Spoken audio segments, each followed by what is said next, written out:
On August 9, 1974, a pivotal moment unfolded in the history of the United States with the resignation of Richard Nixon, the 37th president.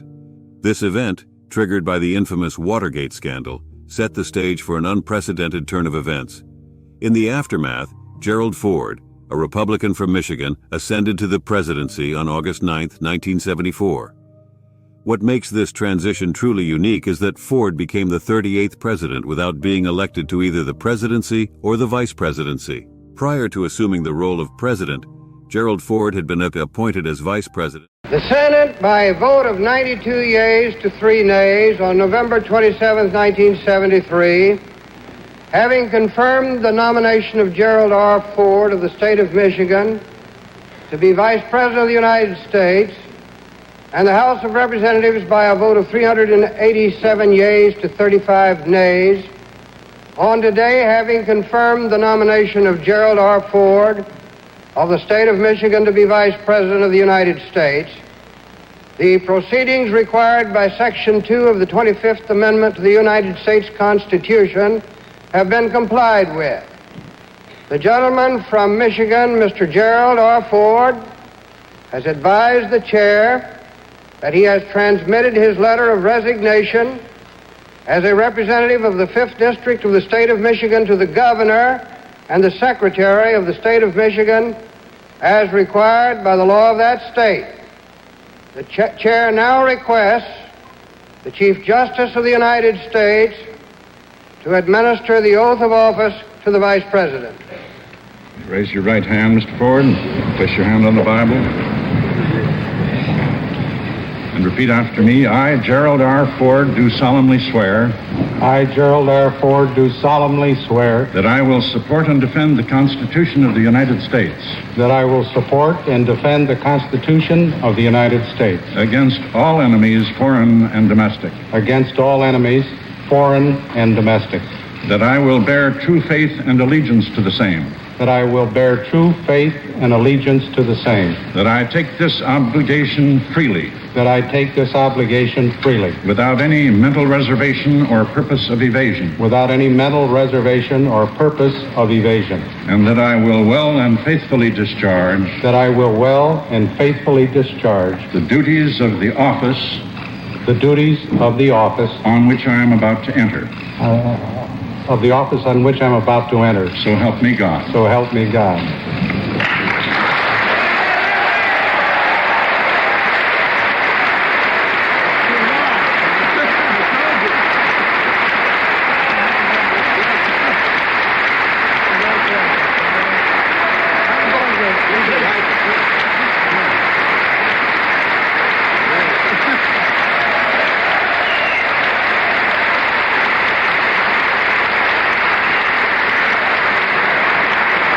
In the wake of Spiro Agnew's resignation from office, Ford's journey to the highest office in the land was marked by its exceptional nature, as he became the sole individual in U.S. history to occupy the presidency without being elected to either the presidency or the vice presidency. This chapter in American history remains a testament to the unforeseen and extraordinary twists that can shape the nation's leadership landscape. The Watergate scandal, a political scandal that engulfed the Nixon administration, ultimately led to the resignation of President Richard Nixon.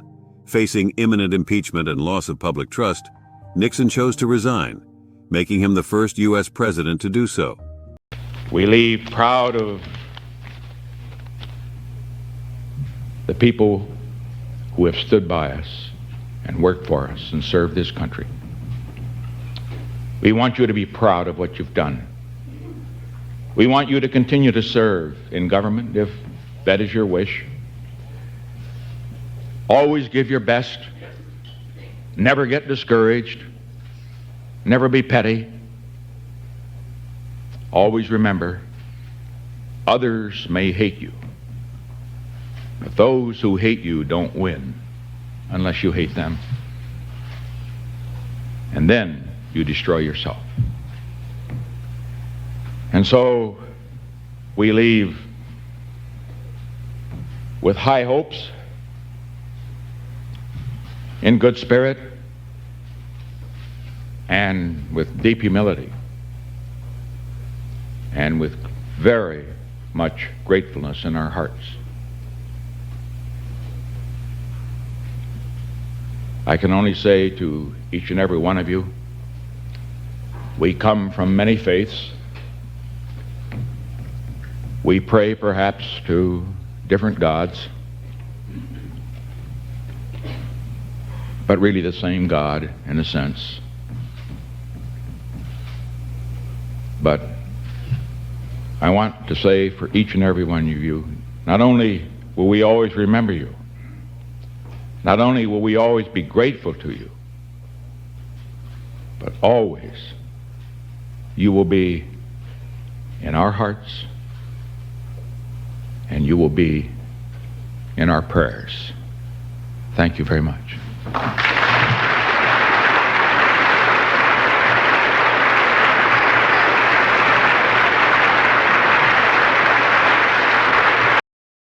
This unprecedented decision triggered a constitutional process that would result in the unexpected rise of Gerald Ford. With Richard Nixon's resignation, the spotlight turned to Vice President Gerald Ford. On the same day, August 9, 1974, Ford was sworn in as the 38th President of the United States in the East Room of the White House. Mr. Vice President, are you prepared to take the oath of office as President of the United States? I am, sir. If you will raise your right hand and repeat after me. I, Gerald R. Ford, do solemnly swear I, Gerald R. Ford, do solemnly swear that I will faithfully execute that I will faithfully execute the office of President of the United States the office of President of the United States and will, to the best of my ability, and will, to the best of my ability, preserve, protect, and defend preserve, protect, and defend the Constitution of the United States. the Constitution of the United States. So help me God. So help me God. Congratulations, Mr. President.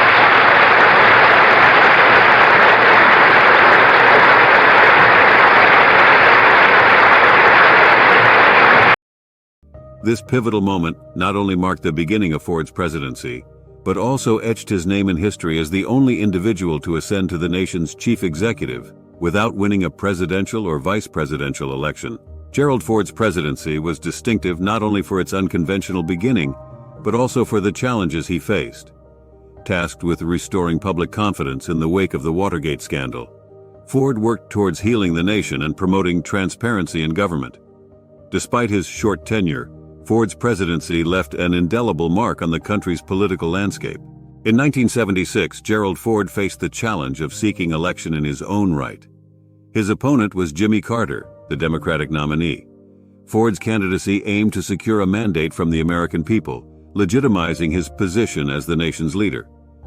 However, the election results did not favor Ford, and Jimmy Carter emerged victorious, becoming the 39th President of the United States. Gerald Ford's unique journey to the presidency is a captivating chapter in American history.